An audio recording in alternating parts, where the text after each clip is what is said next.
this is like really very similar to what Josh just did.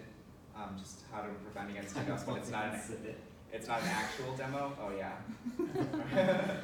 Well, very nice job. One guy, one incident. Great. Thank you. Okay, so the first thing you have to do is create and apply a zone protection profile. There's actually like 3 main steps to like properly protect against DDoS steps, and the first one is to create and apply a zone protection profile, and this is where you find that. Josh already demoed it.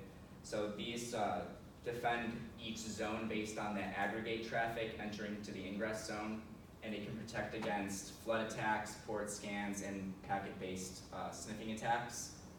This allows you to set thresholds for when to drop packets, and you can specify what kind of packets. And yeah, you should deploy this on whatever network is facing the internet, or whatever network you want to protect. And here's a little snapshot of what that looked like. Again, we already saw that from Josh. And then the second step, you need to apply the denial of service protection, which is under objects, security profiles, denial of service protection. And then you, again, can specify the type of packets you want to protect against. You can set alarm rates, block durations, it's very configurable.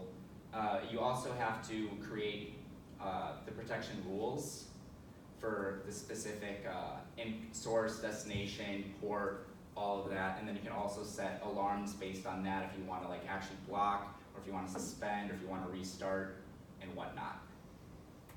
And that's what that looks like. Yeah, excellent. And then the last thing you need, well, I guess there's 4. The third thing you need to do is apply the packet buffer protection, and then that's under device setup sessions, and it's needed in each zone to protect against single session denial of service attacks. So you can set the thresholds again for this, for packet buffer protection with like block duration, block hold time, you deciding if you want to alter packets or activate packets or delete them, and all of that. And this little snapshots down here. You can also apply zone protection profiles to it from the earlier step. That's kind of how these two link together.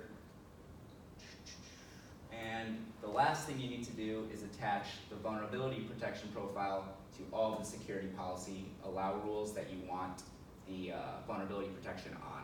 Yeah. And those would mainly be the 3 protection profiles we just made, which is the packet buffer protection, the denial of service protection, and the zone protection. Yeah. And that's it. Perfect. Great job. Thank you, Will.